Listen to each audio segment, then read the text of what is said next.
গ্রামের ফিল নিতে আজকে একটা সুন্দর জায়গায় আসলাম, আমি যদি আপনাদেরকে একটু দেখাই। তো এটা হচ্ছে আমাদের একটা কটেজ, আর এটা হচ্ছে রিসোর্টের ভিউ। এই যেগুলো সব একটা কটেজ, এই যে দূরে দূরে একটা কটেজ, এই একটা কটেজ, এই একটা কটেজ। এটা হচ্ছে আমাদের কটেজের ভিউ, রুম ইনসাইড। এই যে এখানে একটা বেলকনি আছে, বেলকনিটা থেকে মাশাআল্লাহ সুন্দর, বেশ খালি গায়ে ভিটামিন ডি উপভোগ করা যাবে, সুন্দর। তারপরে আরও আছে একটা ওয়াশরুম আছে,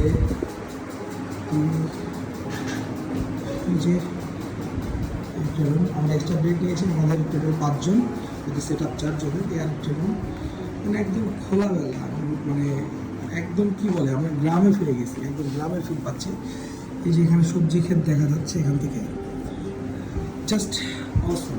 এখানে আরেকটা ওয়াশরুম আছে ভাই। এখন আমরা আরেকটুখানি পরে আমাদের অ্যাক্টিভিটি আমরা করতে যাব।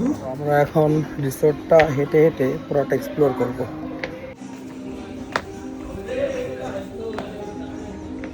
সেখানে সুন্দর একটা পার্কিং আছে, আমার গাড়ি রাখা এখানে।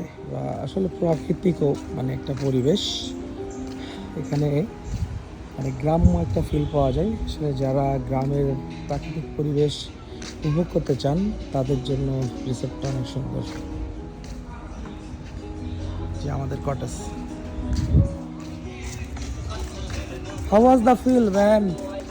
ও গ্রেট গ্রেট। মিথুন ভাইয়ের আনন্দ আর ভরতেছে না। কোন দিকে ভাই? রেস্টুরেন্ট কোথায়? রেস্টুরেন্ট কোথায়? রেস্টুরেন্ট ও এদিকে তো সুইমিং পুল। ভাষা নিয়ে মজা করতে গিয়ে কাউকে আহত করবেন না, মাশাআল্লাহ। ওই যে ডাকতেছে এদিকে রাজাহাঁস। ভাই চলেন, এই যে হাঁস মুরগি এইদিকে, এই যে ভাই হাঁস মুরগি এদিকে চলেন, ধরি ধরি ধরি ধরি ধরি ধরি। এই মুরগি মুরগি মুরগি, কোনটা ধরবো কোনটা ধরবো কোনটা ধরবো? এখানে সব ধরে ধরে খাইতে হবে, এটাই অ্যাক্টিভিটি। যেটা ধরবো সেটা বিল করে দিবে, যেটা ধরবো সেটার বিল করে দিবে। সাইজের উপরে আনুমানিক বিল করে ওরা। যেটা সবচেয়ে মজার ব্যাপার হচ্ছে অ্যাক্টিভিটি। এই দুষ্টু দুষ্টু, তুমি ক্যামেরায় আসতেছো কেন ভাই? রাজার দরকার নাই ভাই, কামড়াবে।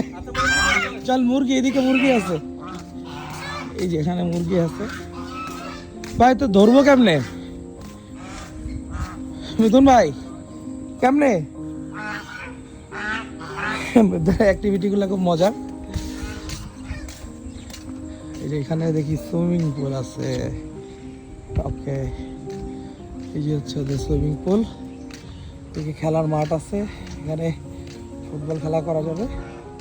আচ্ছা, ওইদিকে ব্যাডমিন্টন খেলার একটা স্পেস দেখা যাচ্ছে, সুন্দর। আর এখানে পুকুরে মাছ ধরার অপশন আছে, মাছও সেম, আপনি চাহিদা মতো মাছ ধরতে পারেন। মাছের সাইজের উপর ডিপেন্ড করে ওরা বিল করবে। মানে অ্যাক্টিভিটি রাখছে, এগুলো ভালো লাগছে, খারাপ না। অ্যাকচুয়ালি মানে আমি মাছ ধরতে বেসিক্যালি অনেক পছন্দ করি, মানে ছোটোবেলায় অনেক মাছ ধরতাম, আর আমার মাছ মাশাআল্লাহ অনেক ভালো উঠে আমার ছিপে। তো আজকে মাছ ধরবো, তো দেখা যাক আজকের কি হয় আর কি। মিথুন ভাই ওই ধরনের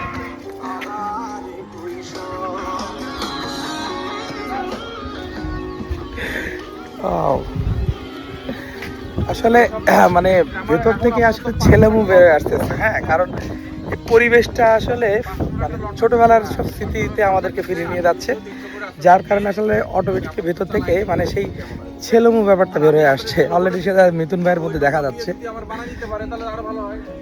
অসাধারণ একটা প্রকৃতি। আমি যদি একটু আপনাদেরকে দেখাই, ওই যে দূরে দেখা যাচ্ছে সমুদ্র। মাশাআল্লাহ, জোস। প্রকৃতিটা অনেক সুন্দর। এই বক বক, ওই যে বক দেখা যাচ্ছে, ওই যে বক চলে যাচ্ছে, বক। এই যে নৌকা, এই যে বার্নিং ক্র্যাব। গরুর পাল, গরুর পাল। এই দেখেন দেখেন দেখেন গরু গরু এক গাদা গরু সেই ভাই ভালো হয়েছে না জায়গাটা? অসাধারণ কইছিলাম না ইয়েস ইয়েস কুইজা কিন্তু আমরা ভালো একটা জায়গায় আছি। সুন্দর সুন্দর একদম গ্রাম প্রকৃতির ফিল পাচ্ছি।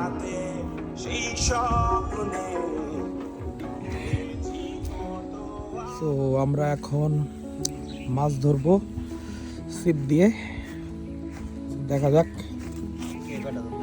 এই ইফাত, মাছ ধরছো জীবনে? কটা ধরছে এ পর্যন্ত? ওয়ালাইকুম আসসালাম ভাই। 1020 কি বলে? মানে কি জাল দিয়ে না ছিপ দিয়ে? সিরিয়াসলি? চাপা চাপা। এমন একটা জায়গায় যেখানে মাছ নাই, হ্যাঁ আমি প্রত্যেকদিন ট্রাই করতাম করে করে ওইখান থেকে একটা মাছ পাইছি। ওয়াও কনসিস্টেন্সি, ওই যে সাকসেস, দিন শেষে লেগে থাকার ফল। যশোরে থাকতে মানে Great. কেউ ওখানে বিশ্বাস করতো না যে মাছ আছে, কিন্তু আমি একদিন দেখছি ধরে ছাড়ছিলাম। কি নাজমুল কি বানাচ্ছো? এই যে মাছের খাবার হ্যাঁ হ্যাঁ, খাবার রেডি করতেছি, স্বাস্থ্যসম্মত খাবার, মানে নিজেদের মতো করে এখন মাছেরও খাবার রেডি করতে হ্যাঁ। হচ্ছে না? Healthy lifestyle. Healthy lifestyle. মাছরে আর ওই মিনারেল ওয়াটার খাবে, এই যে মিনারেল ওয়াটার আছে। হ্যাঁ আছে আছে দেখা যাক আমাদের ভাগ্যে কি ওঠে। এই খাচ্ছে খাচ্ছে। ওয়াও, সাজিদ একটা মাছ পেয়ে গেছে মাশাআল্লাহ, অনেক বড় সড়ো একটা ছোট্ট মাছ। যাক, ফার্স্ট টাইম মাছটা পাওয়া গেছে আলহামদুলিল্লাহ।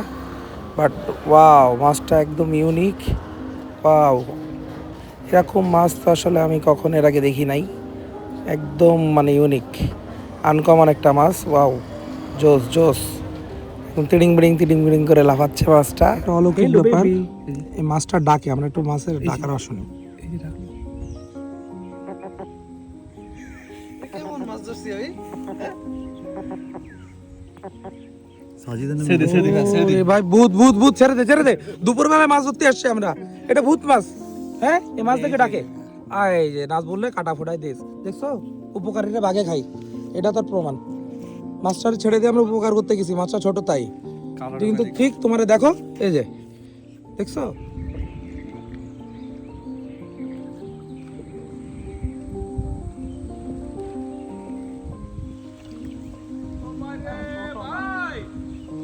ভাই এনাদের পুকুরে মাছ নাই, ছোট ছোট মাছ। বাচ্চা মাছ ভাই খেয়ে খেয়ে চলে যাচ্ছে শুধু। না, আমার কথা হলো ও ডিপে মারে দেয়নি তো, অল্প একটু তারে দিছে। একটু তারে কিছু খাই, কত মারো, কত ডিপে যাবে আরো। আসলে এরকম নিজেকে কখনো সময় দেওয়া হয়েছে? অ্যাটলিস্ট আমার হয় না। আসলে এরকম খোলা আকাশের নিচে দোলনায় দুলছি, শুয়ে শুয়ে আকাশের দিকে চেয়ে জাস্ট চিন্তা করতেছি। ব্রেনটা শান্ত, কত কিছু চিন্তা করার ক্ষমতা হচ্ছে, অথচ আমরা সারাদিন থাকি মোবাইলের মধ্যে ব্যস্ত, দুনিয়াবি কাজকাম নিয়ে। এই নোটিফিকেশন, অর্ডার আসলো কতটুকু, কোথায় কি প্রবলেম, বিভিন্ন ধরনের সব মানে ট্রাভেল শুটিং নিয়ে আমাদের জীবনের সব মূল্যবান সময়গুলো চলে যাচ্ছে। অথচ এই জায়গায় বেশ মোটামুটি সকাল থেকে মোবাইলটা স্ক্রলিং করছি না, মোবাইলটা একটা সাইডে রেখে নিজেকে সময় দিচ্ছি, প্রকৃতির সাথে নিজেকে মিশিয়ে একটু খালি পায়ে হাঁটলাম, একটু রোদে খালি গায়ে একটু ভিটামিন ডি উপভোগ করলাম, আর এখন প্রাকৃতিক খোলা আকাশে প্রাকৃতিক বাতাস উপভোগ করছি। আসলে মাঝে মাঝে এরকম নিজেকে প্রকৃতির সাথে যদি মানে হারিয়ে না যাওয়া যায়, তাহলে আসলে জীবনের মানে খুঁজে পাওয়া যায় না, আসলে বোঝা যায় না যে আসলে আমরা কিসের মধ্যে আছি। তো এই জন্য আসলে নিজেকে একটু সময় দেওয়ার জন্য এই প্রকৃতিতে আসা, এবং রিয়েলাইজেশন হচ্ছে এতটুকুই যে আসলে আমাদের দিন আমরা কিভাবে অতিবাহিত করছি একটা রোবোটিক জীবনযাপনের মাধ্যমে। সব কিছু কেমন জানি একটা রোবোটিক লাইফস্টাইল আমরা লিড করি। এক কথায় যদি বলি, মানে নিজেকে সময় দেওয়ার মতো একটুকু সময় মানে আমাদের ব্যস্ত লাইফে কারোরই হয় না। তো আসলে শত ব্যস্ততার মাঝেও নিজেদেরকে একটু সময় দেওয়া উচিত, আর সেই জন্য একটু সময় দেওয়ার চেষ্টা করছি। আমারটা হয়েছে, আপনার তো কেন? আমারটা তো হয়েছে তো। হয়েছে না? হ্যাঁ, এই যে ভিডিও করছে।